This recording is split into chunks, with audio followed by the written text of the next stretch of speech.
you know, being 21 from a small country and naive, I think I was just searching for love, you know. And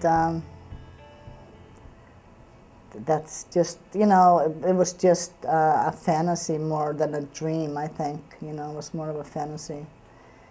I did end up staying here, and that is my life. But I'm not sure about that American dream. I would say my American dream is to succeed and excel as much as I can, definitely through education, as well as being able to have a lot of the freedoms that I know I wouldn't have back in Vietnam. I earned my master's degree in 2005 from Roosevelt University. And I also, you know, I feel like I have the freedom here to express who I am, either through, you know, gender roles or, you know, just voting, or, you know, even if I'm in the minority voice, I still get to have a voice and I get to count. When I went back to Vietnam, it was really clear that, you know, they are evolving, but, you know, they're still very much into the traditional kind of thinking and ways. And I would love to learn academically a lot more about some of their customs and traditions. The trip when I went back, it was a very strict, rigid, you know, boom, boom, boom, already organized trip. So I didn't get to do a lot of my own self-exploration. But I'm hoping to go back probably in the next year or two again, just on my own. And I really want to see about how, you know, how women are treated, what are their aspirations, are they challenging gender and sexual orientation norms, you know, and what they really want to do. The American dream that I had when I arrived here was to try experiences, different and new experiences. Experiences, again, that most American children growing up would have taken for granted.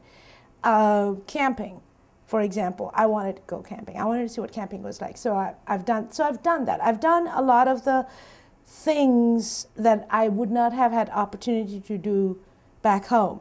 So I've done things like skydiving. I've done things like, and I still do, things like off-roading with my Jeep and, you know, adventurous things of that nature. So that aspect of my American dream I still keep alive. In terms of personal or career development that people like to call, by the time that I had arrived, the idea was to be, and this was the 80s, so you have to understand, the idea was to do something that had to do with finance and investment banking. And in fact, I was going to school for that in New York, and then I also tried to continue with that here in Chicago. That quite didn't end up going in that direction, primarily because, this is a lesson to everybody watching and listening out there, and that is primarily because I got distracted along the way and I lost focus. Dangerous thing to do if you're trying to build what your life's calling is going to be. So I was not able to follow that path exactly, but what I do today is akin to it. Currently, I actually work for the university, and I work with the university's business offices, and it has to do with finance and numbers and auditing and accounting. So it's not far removed from what my original dream was. Well, you know, there was also the dream of, well, maybe I'll be an astronaut, but that didn't happen either, so. My American dream is to, I guess like everyone's American dream, well, I would like to be educated. I would like to get my PhD. I'm actually graduating this May with my master's, but I would like to continue on with my PhD. And, you know, I think to just be educated and to be able to provide for my family. I think to accumulate enough wealth that I could be comfortable and that I could repay my parents and that they would be able to live a comfortable life. I guess ever since I came to America, and we actually discussed this in class yesterday, But ever since I came to America, it was, I guess in a sense, innate or second nature for me to become educated and to repay my parents back, because I guess my parents and I, we have this open relationship, and they tell me about the different struggles, you know, just coming to America and how difficult that was. And, you know, right now, my father's on disability. He's ill, and my mother works in a factory. And before my father became sick, he worked in a factory. So ever since we came to America, you know, my parents have always had this kind of poor life, like, you know, working class, and, you know, we've always been poor. And I've always wanted for them to be happy, and I've always wanted for them to be comfortable, because, you know, they try so hard, you know, to make my life comfortable.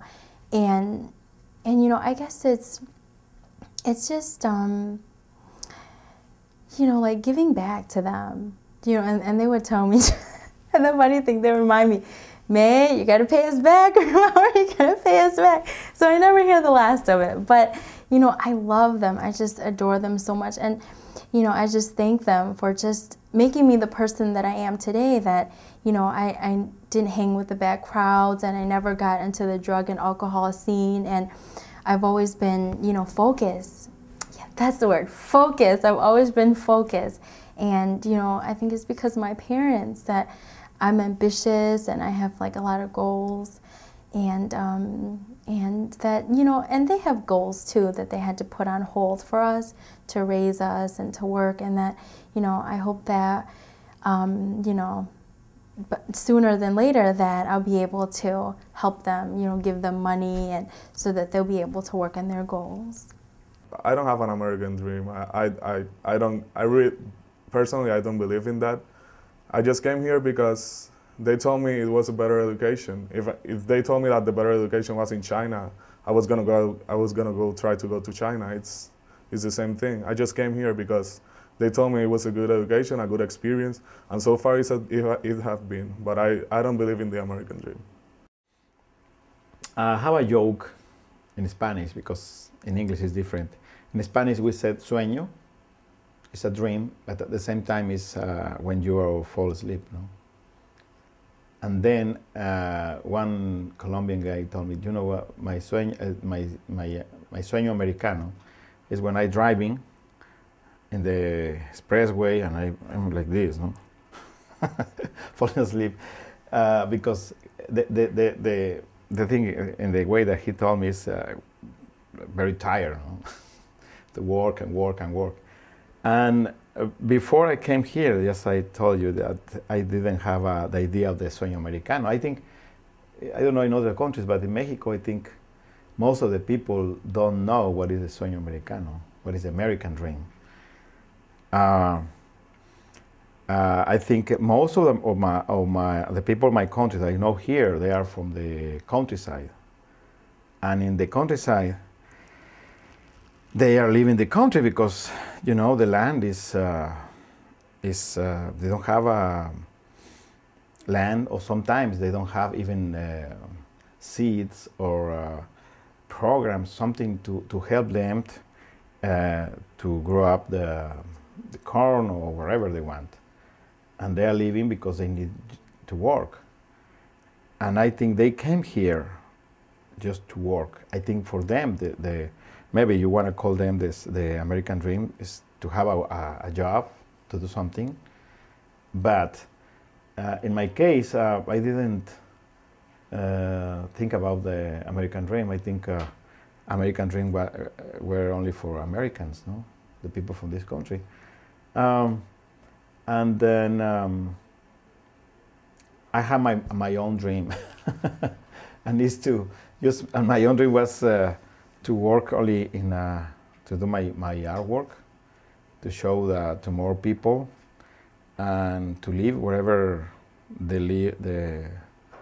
wherever we can live in, you know, with freedom, with having a job and good friends, etc. Here or Europe or Africa, wherever it is.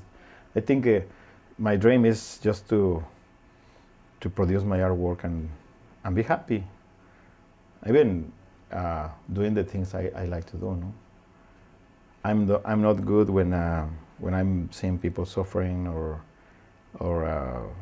a lot of, I think a lot of, around the world we need a lot of tolerance, because too much blood around the world, and I'm scared about that. No.